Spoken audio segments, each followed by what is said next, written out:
বিষয়টি হচ্ছে এটি জাতীয় সংসদে এই বিষয়টি তুলতে হবে এবং তোলার মাধ্যমে জাতীয় সংসদ থেকে আইন প্রণয়ন করে সেটিকে বাস্তবায়ন করতে হবে।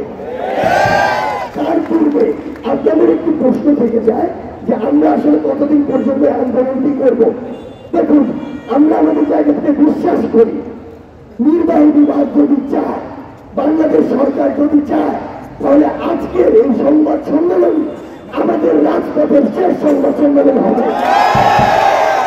আমরা এই রাজপথের মানুষ না, এটা আমাদের জায়গা না। আমরা মন থেকে প্রাণ থেকে বিশ্বাস করি যত দ্রুত সম্ভব আমাদের পদার্থগুলো ফিরে যাওয়া উচিত।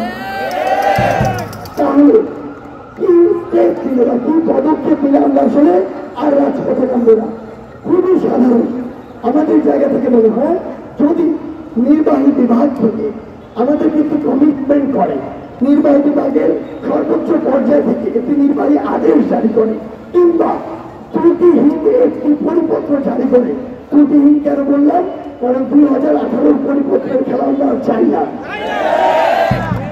যদি এই ত্রুটির যে কোনো একটি করে নির্বাহী বিভাগের সর্বোচ্চ পর্যায় থেকে, এবং এই কমিটমেন্টটি আমাদেরকে করে যে একটি কমিশন গঠনের মাধ্যমে বিভিন্ন অংশীদারের সমন্বয়ে রিসার্চের মাধ্যমে বাংলাদেশের এই যে কোটা ব্যবস্থা, এখানকার কোটা ব্যবস্থার মধ্যে যে অযৌক্তিক বৈষম্যমূলক এবং বর্তমান পরিস্থিতিতে অপ্রাসঙ্গিক কোটাগুলোকে বাদ দিয়ে শুধুমাত্র অনগ্রসর জাতিগোষ্ঠীর জন্য নির্দিষ্ট পরিমাণ কোটা রেখে কোটাকে সংস্কার করার একটি কমিটমেন্ট আমাদেরকে দেওয়া হয়, কিংবা একটি নির্বাহী আদেশ দেওয়া হয়, কিংবা একটি ত্রুটিহীন পরিপত্র জারি করা হয়, সেটা যদি কালকে সকালেই করা হয়, আমরা আপনাদেরকে কথা দিচ্ছি আপনাদের সাথে আজকের পর আমাদের আর রাজপথে দেখা হবে না।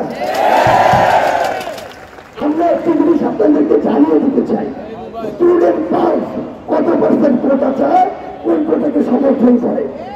আমরা আমাদের জায়গা থেকে মনে করি এই মুহূর্তে শুধুমাত্র প্রতিবন্ধী, ক্ষুদ্র নৃতাত্ত্বিক গোষ্ঠী এবং মুক্তিযুদ্ধের সন্তান, আমি আবার বলছি মুক্তিযুদ্ধের সন্তান, নাতিপুতি নামক কোন প্রশ্ন কোটা নয়, এই তিনটি জায়গাকে আমরা আমাদের জায়গা থেকে সমর্থন করি। এবং আমরা স্টুডেন্ট পাস আপনাদেরকে বলছি, স্টুডেন্ট মনে করে, বাংলাদেশের তরুণ সমাজ মনে করে যে এই কোটা আসলে জনসংখ্যার আনুপাতিক হারেও যদি আমরা ডাবল প্রিভিলেজ দিই, তারপরে 5%-এর বেশি হয় না। সরকার বলি, নির্বাহী বিভাগ বলি, যাদের কাছে আমাদের দাবি, তারা যে দেখেও না দেখার ভান করছেন, এটি যদি করা হয় তাহলে আমরা মনে করবো তারাই চাচ্ছেন আমরা পড়াশোনা বাদ দিয়ে রাজপথে বসে থাকি। আমাদের যে দাবিটি সেটি একদম স্পষ্ট। এই জায়গা থেকে এটি ছিল আমাদের দাবি। প্রণব হাইকোর্টের রায়ের প্রেক্ষিতে আমাদের যে অবস্থান এবং কি করলে আমরা এই রাজপথ থেকে আবার পড়া কেন্দ্রে ফিরতে যাবো, এই বিষয়গুলো